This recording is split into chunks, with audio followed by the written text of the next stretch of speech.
আমি চিটং ইন্ডিপেন্ডেন্ট ইউনিভার্সিটিতে দ্বিতীয় বর্ষের বিজনেস স্কুলের ছাত্র। আমার আপনার কাছে প্রশ্ন হচ্ছে যে আমরা বাংলাদেশের জনগণরা রুট লেভেলে একটা প্রবলেম ফেস করতেছি, সেটা হচ্ছে চাঁদাবাজি। আমরা ছোটখাটো ব্যবসা করতে যাই বা নতুন ঘর বাড়ি বানাতে যাই, আমাদেরকে চাঁদাবাজির প্রবলেমটা ফেস করতে হয়। তো আমি জানতে চাচ্ছি আপনি এটা নিয়ে কি প্ল্যান করছেন, যে আপনি কিভাবে রুট লেভেল থেকে এই প্রবলেমটা সলভ করবেন। Thank you. আচ্ছা, এখানে দুটো বিষয় আছে। আপনার এই প্রশ্নটাকে দুটো ভাবে দেখি আমরা। প্রথমত দেখেন, আমরা এখানে ছোট এন্টারপ্রেনার যারা, তাদেরকে একটা সাপোর্ট দেওয়ার কথা বলেছি প্রথম প্রশ্নে। আমরা এনভায়রনমেন্ট নিয়ে কথা বলেছি, আরো একটি বিষয় নিয়ে কথা বলেছি। আমরা যেই প্ল্যানই করি না কেন, কোনো প্ল্যানই সাকসেসফুল হবে না যদি আমরা দুটো ইস্যুকে অ্যাড্রেস না করি।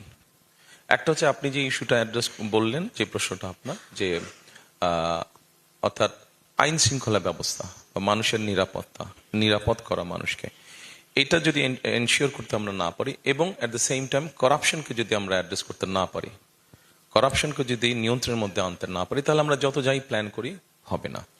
আচ্ছা, সেকেন্ড বিষয়টা হচ্ছে যারা করছে এসব কাজ, এটাকে আমরা হয়তো দুই ভাগে ভাগ করতে পারি। একটা হচ্ছে বেকার সমস্যার সাথে সম্পর্কিত এরকম কিছু মানুষ এটার সাথে জড়িয়ে গিয়েছে, তার একটা ইনকাম দরকার, সে তার জোর দিয়ে সেই ইনকামটা করতে চাইছে। আরেকটা হচ্ছে প্রফেশনাল ক্রিমিনাল যারা, তারা এটা করতে চাইছে। তো প্রফেশনাল ক্রিমিনাল যারা, তাদের ক্ষেত্রে আইন অ্যাপ্লিকেবল হবে, যেটা আমি মাত্র বললাম, যে অবশ্যই আমাদেরকে, আমরা সরকার গঠন করলে একটা জিনিস, বি প্র্যাকটিক্যাল প্লিজ। এই সমস্যাটা কম বেশি বিভিন্নভাবে সমাজের মধ্যে ছড়িয়ে আছে। আমরা যে ওভারনাইট সবকিছু করে ফেলতে পারবো, নট দ্যাট, বাট আমি মনে করি, যেহেতু আমার দেখার সুযোগ হয়েছে একটা গভর্নমেন্ট কাছাকাছি, আমি গভর্নমেন্টে ছিলাম না, বাট দেখার সুযোগ হয়েছে কাছাকাছি গভর্নমেন্টকে, একটা গভর্নমেন্টের মেসেজিং অনেক ক্ষেত্রে অনেক জিনিসকে সঠিক পথে নিয়ে আসতে পারে।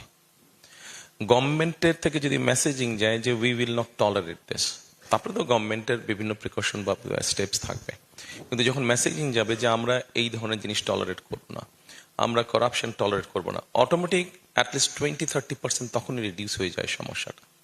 সো আমি যেটা প্রথমেই কথাটা শুরু করেছিলাম, যে আমাদের যেই প্ল্যানগুলো আমরা করেছি, সেটা 31 দফার ভিতরে হোক, কোর কয়েকটা প্রজেক্ট যে আমাদের আছে, 8টা পয়েন্ট দিয়েছি, এই সবগুলোকে যদি আমরা অ্যাড্রেস করতে চাই, প্রথমে আমাদের অ্যাড্রেস করতে হবে ওই দুটো ইস্যু। একটা নিরাপত্তা ইস্যু, মানুষ যাতে স্বাচ্ছন্দ্যে চলাফেরা করতে হয়, সেটা ছেলে হোক মেয়ে হোক, স্বাচ্ছন্দ্যে ব্যবসা বাণিজ্য করতে পারে, এটা, এবং at the same time corruption.